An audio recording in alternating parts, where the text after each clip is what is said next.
నమస్కారం ETV news కి స్వాగతం ముందుగా ముఖ్యాంశాలు అణ్వాయుధాల పరిరక్షణపై ప్రపంచ దేశాల ఐక్య గళం ముష్కరుల చేతిలోకి వెళ్లకుండా మరిన్ని చర్యలు తీసుకోవాలని శిఖరాగ్ర సదస్సులో సంయుక్త ప్రకటన అక్రమ రవాణాదారులతో ప్రభుత్వ శక్తుల మైత్రి వల్లే అణుముప్పు ఉగ్రపోరులో ప్రపంచ దేశాల వైఖరి మారాలని ప్రధాని ఆకాంక్ష లోటు బడ్జెట్ ను కేంద్రం 100% పూడ్చాల్సిందేనన్న చంద్రబాబు ఢిల్లీకి మరో విజ్ఞాపన లేఖ రాయాలని ఆర్థిక శాఖ సమీక్షలో నిర్ణయం నేడు ఆంధ్రప్రదేశ్ మంత్రివర్గ సమావేశం ఉద్యోగాల భర్తీ ఉచిత ఇసుక విధి విధానాలపై నిర్ణయం తీసుకునే అవకాశం కాళేశ్వరం ప్రాజెక్టు పనుల ప్రారంభానికి తెలంగాణ సర్కార్ కసరత్తులు నెలాఖరులోగా మహారాష్ట్ర సీఎంతో చర్చించి టెండర్లు పిలిచే యోచన ఆసక్తికరంగా 5 రాష్ట్రాల ఎన్నికల ముందస్తు సర్వేలు అసోంలో హంగ్ కేరళలో వామపక్ష కూటమికి పట్టం మమతా జయలలితకు మళ్లీ అధికారం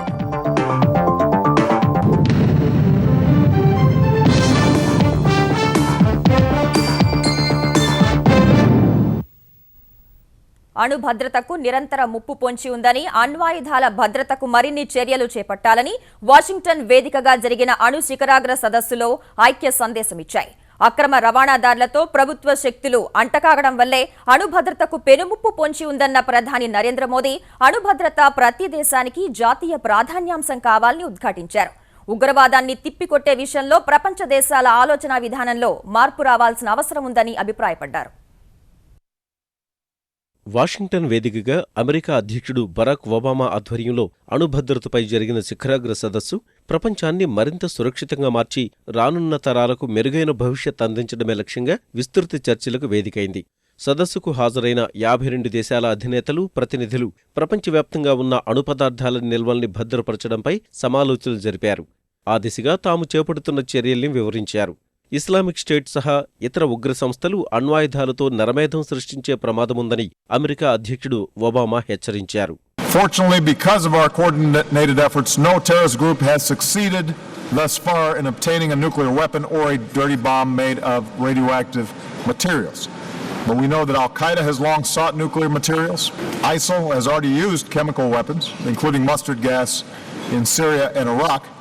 There is no doubt that if these madmen ever got their hands on a nuclear bomb or nuclear material, they most certainly would use it to kill as many innocent people as possible. And that's why our work here remains so critical. The single most effective defense against nuclear terrorism is fully securing this material so it doesn't fall into the wrong hands in the first place. అక్రమ రవాణాదారులతో కలిసి పనిచేసే ప్రభుత్వ శక్తుల వల్ల అణుభద్రతకు పెనుముప్పు పొంచి ఉందని ప్రధాని నరేంద్ర మోదీ హెచ్చరించారు అణు ఉగ్రవాదం విషయంలో అత్యంత అప్రమత్తంగా ఉండాల్సిన అవసరముందని అభిప్రాయపడ్డారు ఉగ్రవాదం అంతర్జాతీయ అంశంగా మారిన జాతీయ సమస్య అన్నట్లుగానే ప్రపంచ దేశాలు వ్యవహరిస్తున్నాయని మోదీ వ్యాఖ్యానించారు ఉగ్రవాది అతడికేగాని మాకు కాదు అనే ధోరణి విడనాడాలని పిలుపునిచ్చారు ఉగ్రవాదులు అధునాతన సాంకేతికతను ఆసరాగా చేసుకుని విజృంభిస్తున్నా వారిని నిలువరించేందుకు కాలం చెల్లిన విధానాల్ని అనుసరిస్తున్నామని అభిప్రాయపడ్డ మోదీ ఈ విషయంలో మార్పు రావాల్సి ఉందన్నారు అంతర్జాతీయ అణు ఇంధన సంస్థ IAEA నిర్వహించే అణు భద్రతా నిధికి భారత్ తరఫున $10 లక్షల ప్రధాని ప్రకటించారు సదస్సు ముగిశాక బ్రిటన్ ప్రధాని డేవిడ్ క్యామెరూన్తో రక్షణ రంగం భారత్లో తయారీ సహా వేర్వేరు అంశాల్లో పరస్పర సహకారంపై చర్చించిన ప్రధాని కెనడా జపాన్ ప్రధానులు స్విట్జర్లాండ్ అధ్యక్షుడితో విడివిడిగా సమావేశమై ద్వైపాక్షిక బంధం బలోపేతంపై చర్చించారు బెల్జియం అమెరికా పర్యటనను విజయవంతంగా ముగించిన ప్రధాని నరేంద్ర మోదీ సౌదీ అరేబియాతో మైత్రి బలోపేతానికి కృషి చేయనున్నారు అణు భద్రతపై శిఖరాగ్ర సదస్సు ముగిశాక వాషింగ్టన్ నుంచి ప్రత్యేక విమానంలో బయలుదేరిన ఆయన కొద్ది గంటల్లో సౌదీ రాజధాని రియాద్ చేరుకోనున్నారు ఉగ్రవాదంపై పోరు ఇంధనం వాణిజ్య రంగాల్లో పరస్పర సహకారం పెంపుపై ఆతిథ్య రాజు సల్మాన్తో విస్తృత చర్చలు జరిపి కొన్ని కీలక ఒప్పందాలు కుదుర్చుకోనున్నారు సౌదీ అరేబియా దిగ్గజ సంస్థల కార్యనిర్వహణ అధికారులతో సమావేశం కానున్న మోదీ రియాద్లోని ప్రవాస భారతీయులతో మాట్లాడతారు ఆదివారం స్వదేశానికి బయలుదేరతారు ఆంధ్రప్రదేశ్ లోటు బడ్జెట్ కష్టాలను కేంద్రానికి మరోసారి ఏకరువు పెట్టాలని ముఖ్యమంత్రి చంద్రబాబు నాయుడు నిర్ణయించారు. ఈ మేరకు ప్రధాని నరేంద్ర మోదీ ఆర్థిక మంత్రి అరుణ్ జైట్లీలకు లేఖలు రాయాలని ఆర్థిక శాఖపై నిర్వహించిన ఉన్నత స్థాయి సమీక్షలో నిర్ణయించారు. కష్టకాలంలోనూ బాగా పనిచేశామని సంతృప్తి వ్యక్తం చేసిన బాబు, కేంద్రం లోటు బడ్జెట్ నిధులు సమకూర్చి ఉంటే పరిస్థితి మరింత మెరుగ్గా ఉండేదని వ్యాఖ్యానించారు. విభజన కష్టాలు, రెవెన్యూ లోటు సమస్యలను ఇప్పటికే పలుమార్లు కేంద్రానికి మొరపెట్టుకున్న గత ఆర్థిక సంవత్సరంలో నామమాత్రపు నిధులతో సరిపెట్టిన కేంద్రానికి మరోసారి రాష్ట్ర ఆర్థిక పరిస్థితిని వివరించాలని ఆంధ్రప్రదేశ్ ముఖ్యమంత్రి చంద్రబాబు నాయుడు నిర్ణయించారు. ఇబ్బందుల్లో ఉన్న రాష్ట్రానికి విభజన చట్ట ప్రకారం ఆర్థిక సాయంగా తక్షణమే రెవెన్యూ లోటు భర్తీకి చర్యలు తీసుకోవాలని కోరుతూ ప్రధాని నరేంద్ర మోదీ ఆర్థిక మంత్రి అరుణ్ జైట్లీకి లేఖలు రాయనున్నారు. 2015-16 ఆర్థిక సంవత్సరం ముగిసినందున గతేడాది ఎదుర్కొన్న ఇబ్బందులపై యనమల రామకృష్ణుడు, ఆర్థిక శాఖ ముఖ్య కార్యదర్శి పివి రమేష్ అధికారులతో చంద్రబాబు ఉన్నత స్థాయి సమీక్ష నిర్వహించారు. 1,13,000 కోట్ల రూపాయల బడ్జెట్కు గాను 1,17,000 కోట్లు ఖర్చు చేశామన్న అధికారులు దేశంలో మరే రాష్ట్రం లేనంతగా మొత్తం 104% బడ్జెట్ వ్యయం జరిగిందని సీఎంకు వివరించారు. 2015-16లో ప్రణాళిక వ్యయం కింద 34,000 కోట్లు కేటాయిస్తే 46,000 కోట్లు ఖర్చు చేశామని, మూలధన వ్యయం కింద 8,000 కోట్లు ప్రతిపాదిస్తే 15,000 కోట్ల రూపాయలు ఖర్చు పెట్టామని పేర్కొన్నారు. రుణాలు, వివిధ మార్గాల్లో ఆర్థిక వనరులు సమీకరించుకోవడం వల్లే ఇది సాధ్యమైందని, దీనివల్ల లోటు కూడా అదే స్థాయిలో పెరిగిందని ముఖ్యమంత్రి దృష్టికి తీసుకెళ్లారు. కేంద్రం నుంచి ఆశించిన సాయం వస్తేనే ఈ లోటు నుంచి గట్టెక్కే వీలవుతుందని స్పష్టం చేశారు. రెవెన్యూ లోటు, పోలవరం ప్రాజెక్టు, రాజధాని నిర్మాణం కోసం ఇప్పటి వరకు 900 కోట్లు కేంద్రం ఇచ్చిందని, అంతే మొత్తంలో మరోసారి సాయం చేస్తుందని అంచనా వేశారు. దీనిపై స్పందించిన చంద్రబాబు ఇప్పటి వరకు అందించిన సాయానికి కృతజ్ఞతలు చెప్తూనే విభజన చట్టం ప్రకారం 100% చేయూత అందించాలని ప్రధానికి లేఖ రాద్దామని అన్నారు. రెవెన్యూ లోటు కింద రావాల్సిన 13,000 కోట్లు ఇచ్చి ఉంటే రాష్ట్ర ఆర్థిక పరిస్థితి చాలా మెరుగ్గా ఉండేదని అభిప్రాయపడిన ముఖ్యమంత్రి, విభజన సమయంలో అప్పులు, పింఛన్లు జనాభా ప్రాతిపదికన పంచి ఆస్తులు ఎక్కడున్నవి అక్కడే అనడం వల్ల నవ్యాంధ్ర నష్టపోవాల్సి వచ్చిందని వివరించారు. ఈ 2 ఏళ్లలో కొంతమేర ఆదాయం పెంచుకున్నా రాష్ట్ర జనాభాకు అది సరిపోదని, అగాధం తగ్గడానికి చాలా సమయం పడుతుందని సమీక్షలో అన్నట్లు తెలిసింది. ఉద్యోగాల భర్తీ, ఉచిత విధానం అమలు తీరు సహా పలు కీలక అంశాలే అజెండాగా నేడు ఆంధ్రప్రదేశ్ మంత్రివర్గం సమావేశం కానుంది. అమరావతి నిర్మాణంతో పాటు రాష్ట్రానికి కేంద్రం నుంచి రావాల్సిన పెండింగ్ నిధులు రాబట్టడంపైన మంత్రివర్గం చర్చించనున్నట్లు తెలుస్తోంది. దాదాపు నెల రోజుల విరామం తర్వాత విజయవాడలో సమావేశం కానున్న ఆంధ్రప్రదేశ్ మంత్రివర్గం శాసనసభ బడ్జెట్ సమావేశాలు జరిగిన తీరుతో పాటు వివిధ అంశాలపై చర్చించనుంది.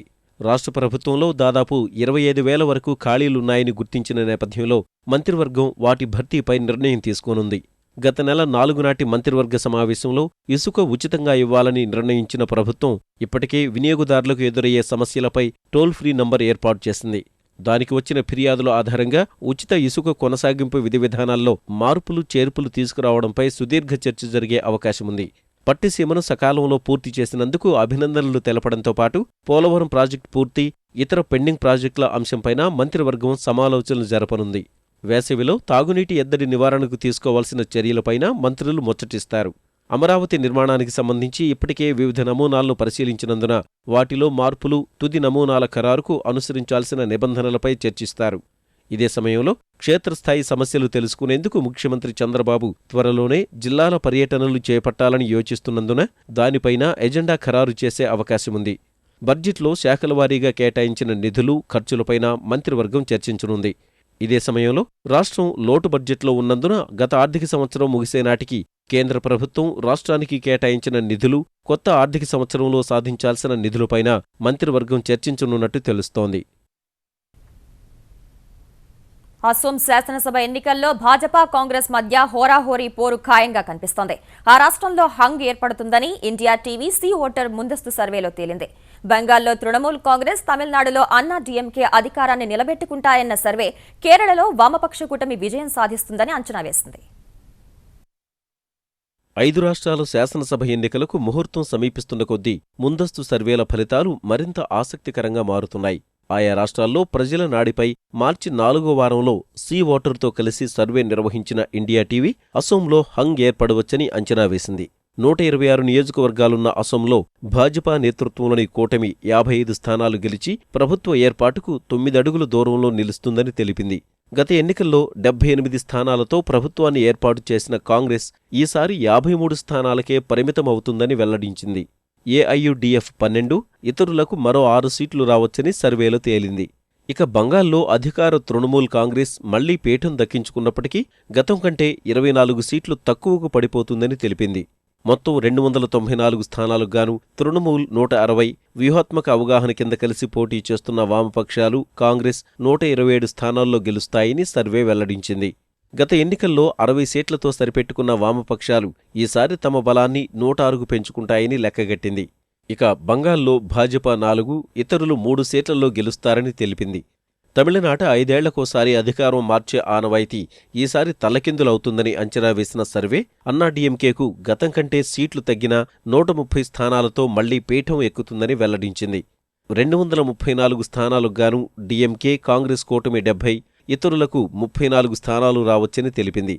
ఇదే సమయంలో జయలలిత పార్టీ ఓటింగ్ శాతం 51.9% నుంచి 39.1% పడిపోతుందని, డీఎంకే, కాంగ్రెస్ ఓట్ల శాతం సైతం 8% వరకు తగ్గొచ్చన్న సర్వే భాజపా గతం కంటే 2% ఓట్లు ఎక్కువ దక్కించుకుంటుందని లెక్కగట్టింది.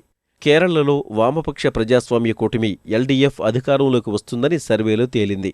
140 నియోజకవర్గాలున్న ఆ రాష్ట్రంలో ఎల్డీఎఫ్ 86 స్థానాలు గెలుచుకోనుండగా ప్రస్తుతం అధికారంలో ఉన్న కాంగ్రెస్ నేతృత్వంలోని యూడీఎఫ్ 53 సీట్లతో ప్రతిపక్ష పాత్రకే పరిమితమవుతుందని, భాజపా నేతృత్వంలోని కూటమి ఒకే ఒక్క స్థానంతో సరిపెట్టుకోవాల్సిందేనని సర్వే వెల్లడించింది. 1 కోటి ఎకరాల తెలంగాణ ఆవిష్కరణే లక్ష్యమని జలదృశ్యంలో ఉద్ఘాటించిన తెలంగాణ సర్కార్ ఈ దిశలో కసరత్తు ముమ్మరం చేసింది. జలదృశ్యంలో ప్రధాన ప్రాజెక్టు కాళేశ్వరంపై ఒప్పందానికి సిద్ధమవుతోంది. తెలుగు నూతన సంవత్సరాదిలోనే పనులు ప్రారంభించాలని భావిస్తున్న సర్కార్ త్వరలోనే మహారాష్ట్ర ముఖ్యమంత్రి దేవేంద్ర ఫడ్నవీస్ ను హైదరాబాద్కు ఆహ్వానించి అంతర్రాష్ట్ర మండలి సమావేశం నిర్వహించే యోచనలో ఉంది. ఆ సమావేశంలోనే కాళేశ్వరంపై ఒప్పందం చేసుకుని ఈ నెలాఖరులో టెండర్లు పిలవాలని భావిస్తోంది. ఉత్తర తెలంగాణను సస్యశ్యామలం చేసే ఉద్దేశంతో కాళేశ్వరం ప్రాజెక్టుకు రూపకల్పన చేసిన తెలంగాణ సర్కార్ ఈ ప్రాజెక్టును పట్టాలెక్కించేందుకు కసరత్తు ముమ్మరం చేస్తోంది. ఇందుకు సంబంధించి మహారాష్ట్ర ప్రభుత్వంతో ఒప్పందం చేసుకుని పనులు ప్రారంభించేందుకు రంగం సిద్ధం చేస్తోంది. ఇటీవల జరిగిన ఇంజనీర్ల, కార్యదర్శుల సమావేశంలో ప్రాజెక్టు నిర్మాణంపై దాదాపు అవగాహన కుదరగా తదుపరి చర్యలపై తెరాస సర్కార్ దృష్టి పెట్టింది. తుమ్మడిహట్టి వద్ద 148 మీటర్లు, మేడిగడ్డ వద్ద 100 మీటర్ల ఎత్తులో బ్యారేజ్ల నిర్మాణానికి తమకెలాంటి ఇబ్బందులు లేవని మహారాష్ట్ర తెలిపినందున మేడిగడ్డ వద్ద 101 మీటర్ల ఎత్తులో బ్యారేజ్ నిర్మాణానికి ప్రయత్నించాలని, లేని పక్షంలో 100 మీటర్లకే ఒప్పందం చేసుకోవాలని భావిస్తోంది. ఇంజనీర్లు, అధికారుల స్థాయి భేటీలో కుదిరిన అవగాహన మేరకు అంతర్రాష్ట్ర మండలి సమావేశాన్ని కూడా నిర్వహించి తుమ్మడిహట్టి, మేడిగడ్డ బ్యారేజీల ఎత్తుపై మహారాష్ట్రతో ఒప్పందం చేసుకోవాలని తెరాస సర్కార్ భావిస్తోంది. ఈ సమావేశాన్ని హైదరాబాద్లో నిర్వహిద్దామని మహారాష్ట్ర ముఖ్యమంత్రి దేవేంద్ర ఫడ్నవీస్ ను కోరిన ముఖ్యమంత్రి కేసీఆర్ త్వరితగతిన సమావేశం నిర్వహించాలని భావిస్తున్నారు. ఈ మేరకు మహారాష్ట్ర ముఖ్యమంత్రి కార్యాలయంతో తెలంగాణ ముఖ్యమంత్రి కార్యాలయం సంప్రదింపులు జరుపుతున్నట్లు తెలిసింది. ఉగాది తర్వాత ఈ భేటీ జరిగే అవకాశాలుండగా కాళేశ్వరం ప్రాజెక్టును అంతర్రాష్ట్ర మండలి ఆమోదించిన వెంటనే పనులు ప్రారంభించాలని తెలంగాణ సర్కార్ భావిస్తోంది. స్వప్రయోజనాల కోసమే ముఖ్యమంత్రి కేసీఆర్ గోదావరి నదిపై ఆనకట్టను తుమ్మిడిహట్టి వద్ద కాకుండా కాళేశ్వరం వద్ద నిర్మించాలనుకుంటున్నారని కాంగ్రెస్ సీనియర్ నేత జీవన్ రెడ్డి ఆరోపించారు. ఈ విషయంలో ప్రజల్ని తప్పుదోవ పట్టిస్తున్న కేసీఆర్ లైడర్ సర్వే నివేదికను బుట్టదాఖలు చేశారని విమర్శించారు. వద్ద ప్రాజెక్ట్ నిర్మాణం చేయగలిగినట్టయితే తెలంగాణ రాష్ట్ర ప్రయోజనాలకు ఇది దోహదపడుతుంది. ఇది కేవలం నిర్మాణ వ్యయం తగ్గడమే కాకుండా నిర్వహణ భారం కూడా తగ్గుతుంది అని సాంకేతిక పరిజ్ఞానంతో సూచనలు చేస్తే మరి మహారాష్ట్ర ప్రభుత్వంతో ఎక్కడ లాలుచి పడ్డడో గానీ తెలంగాణ భవిష్యత్ తరాలపై భారం రెట్టింపు అవుతుంది.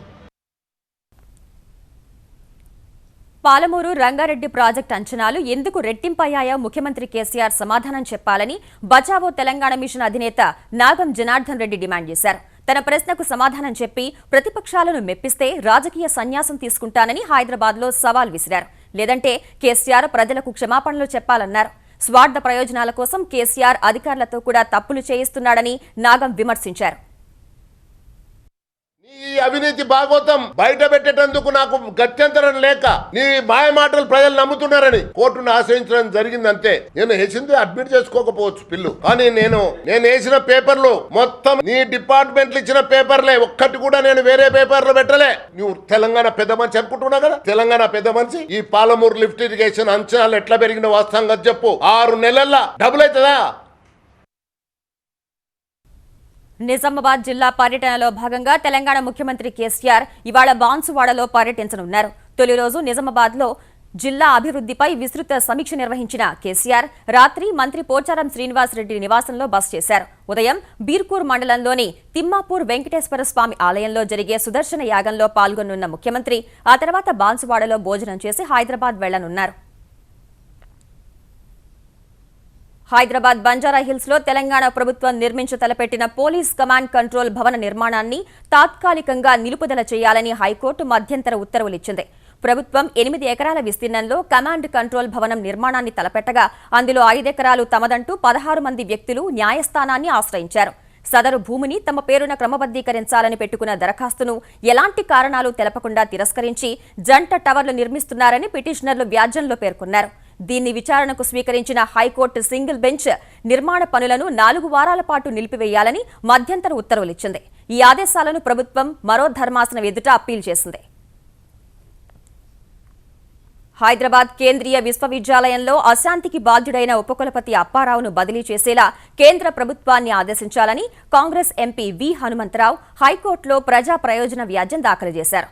పరిశోధక విద్యార్థి రోహిత్ ఆత్మహత్య కేసులో మొదటి నిందితుడిగా ఉన్న అప్పారావును కొనసాగించడం సరికాదని వ్యాజ్యంలో పేర్కొన్న హెచ్సియులో బోధనేతర సిబ్బంది నియామక ప్రక్రియను నిలిపివేస్తూ మధ్యంతర ఉత్తర్వులు ఇవ్వాలని కోరారు. విశ్వవిద్యాలయంలో ఖాళీగా ఉన్న పోస్టుల్లో కేంద్ర మంత్రులు, భాజపా నాయకులు తమ బంధువులను నియమించుకునేందుకే అప్పారావుకు కేంద్రం తిరిగి బాధ్యతలు అప్పగించిందని ఆరోపించారు. కేంద్ర రాష్ట్ర ప్రభుత్వాలతో పాటు VC Apparao, registrar, Cyberabad police కమిషనర్ను పిటిషన్లో ప్రతివాదులుగా చేర్చారు. కృష్ణా పుష్కరాల ఏర్పాట్లను తెలంగాణ ప్రభుత్వం వేగవంతం చేసింది. తాగునీటి సౌకర్యం సహా మరుగుదొడ్ల నిర్మాణ పనులకు నిధులు మంజూరు చేస్తూ తెలంగాణ పంచాయతీరాజ్ శాఖ ఉత్తర్వులు జారీ చేసింది. మహబూబ్ నగర్, నల్గొండ జిల్లాల్లో 38 కోట్ల 4 లక్షల రూపాయల విలువైన 338 పనులకు పరిపాలనా అనుమతులు మంజూరు చేశారు.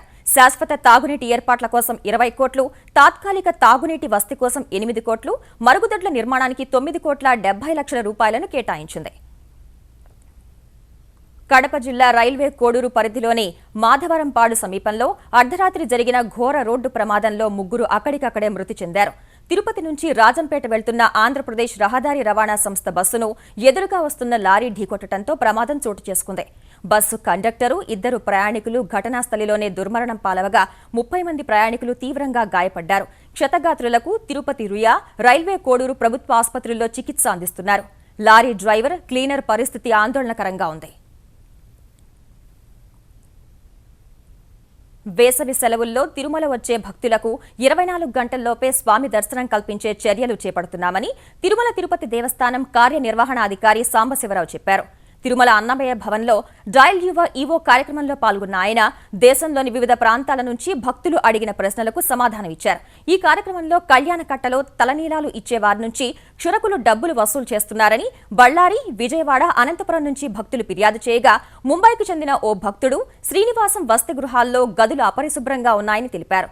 ఈ సమస్యలు పరిష్కరిస్తామని చెప్పిన ఈవో ఏప్రిల్ 15 నుంచి జూన్ చివరి వరకు శుక్రవారాల్లో విరామ దర్శనానికి సిఫారసు లేఖలను అనుమతించబోమని వివరించారు. 50 రూపాయల శీఘ్ర దర్శన టికెట్లు రద్దు చేస్తున్నట్టు తెలిపారు. శుక్రవారం ఒక్కరోజు మాత్రం మధ్యాహ్నం మాత్రమే వృద్ధులకు, వికలాంగులకు దర్శనం ఉంటుంది.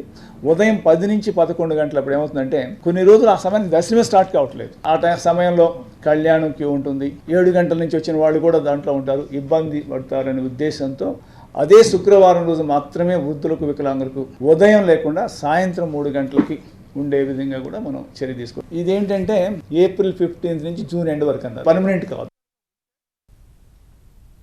బృహత్ ప్రణాళిక అమల్లో భాగంగా బెజవాడ ఇంద్రకీలాద్రిపై మార్పులు చేర్పులు చోటు చేసుకుంటున్నాయి. పలు పూజా కార్యక్రమాలను వేర్వేరు చోట్లకు మారుస్తున్నారు. ఇప్పటి వరకు భవానీ మంటపంలో జరిగే లక్ష కుంకుమార్చన, అష్టోత్తర నామార్చనలను మల్లేశ్వర మహామంటపానికి మార్చారు. ఇకపై ఈ కార్యక్రమాలన్నీ మహామంటపంలోనే 6వ అంతస్తులో జరుగుతాయని దుర్గగుడి ముఖ్య కార్యనిర్వహణాధికారి చంద్రశేఖర్ రాజా తెలిపారు. దుర్గగుడిపై ఉద్యోగుల హాజరు కోసం బయోమెట్రిక్ విధానాన్ని ప్రారంభించిన ఆయన ఇంద్రకీలాద్రిపై పనిచేసే ఉద్యోగులు, అర్చకులు, ఇతర ఇంజనీరింగ్ సిబ్బంది కొత్త విధానంలోనే హాజరు నమోదు చేసుకోవాలని ఆదేశించారు. తెలుగు భాష, సంస్కృతి, సంప్రదాయాలను పరిరక్షించుకున్నప్పుడే తెలుగువారు తమదైన గుర్తింపు పొందగలరని ప్రపంచ తెలుగు సమాఖ్య అధ్యక్షురాలు వెలగపూడి ఇందిరాదత్ అభిప్రాయపడ్డారు.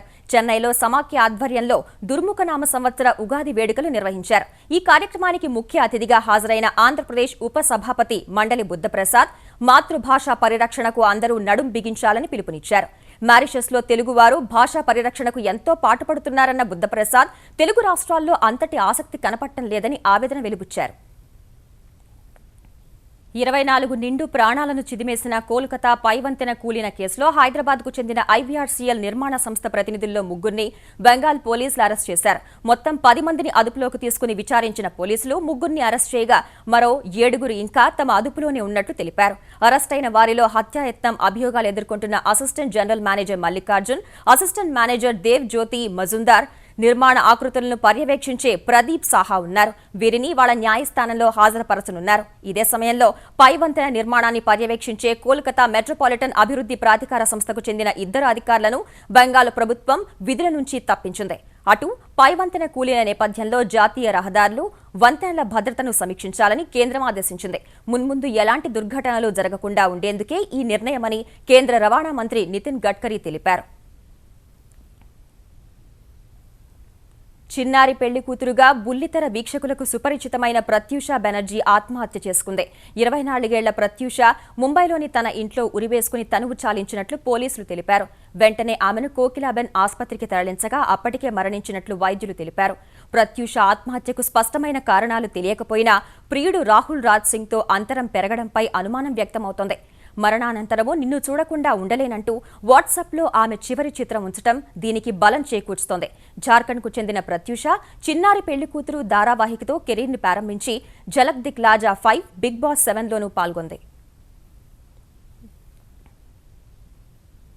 పఠాన్కోట్ వైమానిక స్థావరంపై పాకిస్తాన్ ఉగ్రవాద కుట్రపై ఇప్పటికే ఆధారాలు సేకరించిన జాతీయ దర్యాప్తు సంస్థ విచారణను మరింత ముందుకు తీసుకెళ్లేందుకు త్వరలోనే దాయాది దేశం వెళ్లనుంది. ఈ కేసు విచారణకు భారత్లో పర్యటించిన పాకిస్తాన్ సంయుక్త దర్యాప్తు బృందం ఇవాళ తిరిగి వెళ్లనుండగా త్వరలోనే మన ఎన్ఐఏ బృందం సైతం అక్కడ పర్యటించనుంది. ఈ నిర్ణయాన్ని పాకిస్తాన్ దర్యాప్తు బృందం స్వాగతించినట్టు తెలిపిన NIA director general Sharath Kumar పర్యటన ముహూర్తం నిర్ణయించాల్సి ఉందని పేర్కొన్నారు. పఠాన్కోట్ దాడి వెనుక జైషే మహమ్మద్కు చెందిన మసూద్ అజర్ సహా పలువురి కుట్ర ఉందని ఇప్పటికే పాక్ బృందానికి ఆధారాలు సమర్పించిన ఎన్ఐఏ వారి స్వర నమూనాల సేకరణకు సహకరించాలని కోరింది.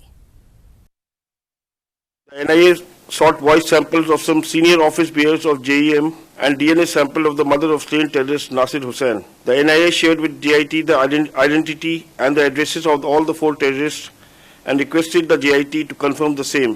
The NIA presented the JIT with complete evidence against the office bearers of JEM who conspired in the attack and the handlers of the terrorists who facilitated and guided them.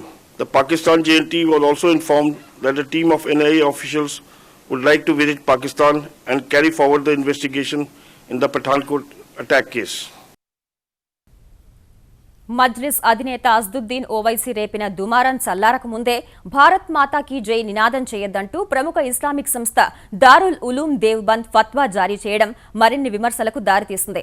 Bharat మాతాకి జై నినాదం ఇస్లాం నియామకాలకు వ్యతిరేకమైన విగ్రహారాధనతో సమానమని ఫత్వాలో పేర్కొన్న మత పెద్దలు తామంతా దేశాన్ని ప్రేమిస్తున్నామని, హిందుస్థాన్ జిందాబాద్, మద్రే వతన్ వంటి నినాదాలు చేస్తామని తెలిపారు. దేశాన్ని ఒక దేవత ప్రతిరూపంగా చూడటానికి ఇస్లాంలో అనుమతించరని చెప్పారు. ఒక మనిషి మాత్రమే మరో మనిషికి జన్మ ఇవ్వగలిగినప్పుడు దేశాన్ని మాతగా ఎలా పిలవగలమని ఫత్వాలో ప్రశ్నించారు. దీనిపై రాజకీయ పక్షాలు భిన్నంగా స్పందించాయి. దారుల్ ఉలూమ్ దేవ్బంద్ చర్య మతతత్వ జాతీయవాదమని భాజపా ఆక్షేపించగా ఇదో కొత్త ఉగ్రవాదమని శివసేన మండిపడింది. కాంగ్రెస్ మాత్రం భారత్ మాతాకి జై నినాదాన్ని ఏదో సాకు చూపి తప్పుపట్టడం సరికాదంటూనే బలవంతంగా చెప్పించడం కూడా తగదని తెలిపింది. పొగాకు ఉత్పత్తుల తయారీదారులు సమ్మెబాట పట్టారు. పొగాకు వల్ల కలిగే అనర్థాల్ని తెలియజేసే సందేశం ముద్రించేందుకు ఆయా ఉత్పత్తుల ప్యాకెట్లపై 85% స్థలాన్ని కేటాయించాలంటూ కేంద్రం రూపొందించిన విధానంలో సందిగ్ధత ఉన్నందునే ఈ మేరకు నిర్ణయం తీసుకున్నట్లు తెలిపారు. శుక్రవారం కర్మాగారాల్ని మూసేసిన పొగాకు ఉత్పత్తుల తయారీదారులు తమ సమ్మెతో రోజుకు 350 కోట్ల రూపాయల నష్టం వాటిల్లుతుందని చెప్పారు. పొగాకు వల్ల కలిగే దుష్పరిణామాలు తెలియచేసి వాటి ఉత్పత్తుల వాడకాన్ని తగ్గించేలా ప్రజల్లో చైతన్యం తేవాలని సంకల్పించిన కేంద్ర ఆరోగ్య శాఖ ప్యాకెట్లపై 85% స్థలంలో హెచ్చరికల సందేశం ముద్రించడాన్ని తప్పనిసరి చేసింది. ఈ నిర్ణయాన్ని పార్లమెంటరీ సంఘం వ్యతిరేకించిన ప్రభుత్వం ముందడుగు వేయగా కొత్త విధానం శుక్రవారం అమల్లోకి వచ్చింది. నూతన విధానంలో సందిగ్ధత ఉందన్న పొగాకు ఉత్పత్తుల తయారీదారుల వాదనను కేంద్ర ఆరోగ్య శాఖ తోసిపుచ్చింది. బ్యాంకులకు రుణాలు ఎగవేసి విదేశాల్లో తలదాచుకున్న ప్రముఖ మద్యం వ్యాపారవేత్త విజయ్ మాల్యా ఎన్ఫోర్స్మెంట్ డైరెక్టరేట్ విచారణకు మరోసారి ముఖం చాటేశారు. ఐడీబీఐ బ్యాంకును మోసగించి 900 కోట్ల రుణం తీసుకున్న కేసులో ఇవాళ ముంబైలోని ఎన్ఫోర్స్మెంట్ డైరెక్టరేట్ కార్యాలయంలో విచారణకు హాజరు కావాల్సి ఉండగా తాను రాలేనంటూ మాల్యా సమాచారం పంపినట్లు అధికారులు తెలిపారు. మే వరకు తనకు సమయం ఇవ్వాలని కోరిన మాల్యా ప్రస్తుతం ఈ కేసుపై సుప్రీంకోర్టులో విచారణ జరుగుతోందని తన న్యాయవాదుల ద్వారా పరిష్కరించుకోవాలని చూస్తున్నట్లు విచారణ అధికారులకు వర్తమానం పంపారు. మాల్యా అభ్యర్థనపై ఇంకా ఎలాంటి నిర్ణయం తీసుకొని ఈడీ మరో తేదీన విచారణకు అవకాశం ఇవ్వడం కానీ లేదంటే చట్టబద్ధంగా మాల్యా పాస్పోర్ట్ను స్వాధీనం చేసుకోవడం కానీ చేయాలని భావిస్తోంది. ఉద్యోగ భవిష్య నిధి ఈపీఎఫ్ సొమ్ము ఉపసంహరణకు రూపొందించిన నిబంధన అమలును ఉద్యోగ భవిష్య నిధి సంస్థ ఈ నెల 30 వరకు వాయిదా వేసింది. సంబంధిత ప్రకటన అమల్లో ఏర్పడుతున్న ఇబ్బందుల వల్లే ఈ నిర్ణయం తీసుకున్నట్లు వివరించింది. ఈ నెలాఖరు వరకు పాత నిబంధనల ప్రకారమే ఈపీఎఫ్ ఉపసంహరణలు జరుగుతాయన్న భవిష్య నిధి సంస్థ కొత్త నిబంధనలు మే 1 నుంచి అమల్లోకి వస్తాయని తెలిపింది. పదవీ విరమణ పొందే ఉద్యోగులు ఈపీఎఫ్ ఉపసంహరణ కోసం నిర్దేశించిన వయస్సు 54 నుంచి 58 ఏళ్లకు పెంచడం సహా మరికొన్ని కఠిన నిబంధనలు వచ్చే నెల నుంచి అమల్లోకి రానున్నాయి. ఇక ముఖ్యాంశాలు మరోసారి. అణ్వాయుధాల పరిరక్షణపై ప్రపంచ దేశాల ఐక్యగళం. ముష్కరుల చేతిలోకి వెళ్లకుండా మరిన్ని చర్యలు తీసుకోవాలని శిఖరాగ్ర సదస్సులో సంయుక్త ప్రకటన. అక్రమ రవాణాదారులతో ప్రభుత్వ శక్తుల మైత్రి వల్లే అణుముప్పు. ఉగ్రపోరులో ప్రపంచ దేశాల వైఖరి మారాలని ప్రధాని ఆకాంక్ష. లోటు బడ్జెట్ను కేంద్రం 100% పూడ్చాల్సిందేనన్న చంద్రబాబు. ఢిల్లీకి మరో విజ్ఞాపన లేఖ రాయాలని ఆర్థిక శాఖ సమీక్షలో నిర్ణయం.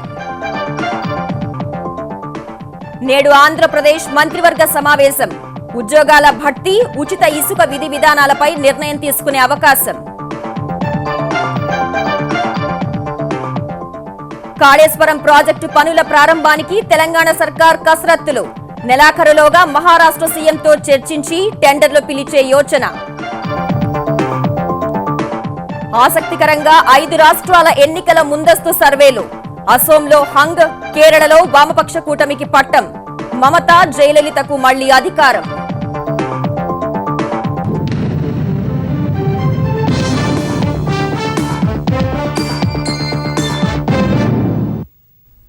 ఈటీవీ న్యూస్ సమాప్తం. నమస్కారం.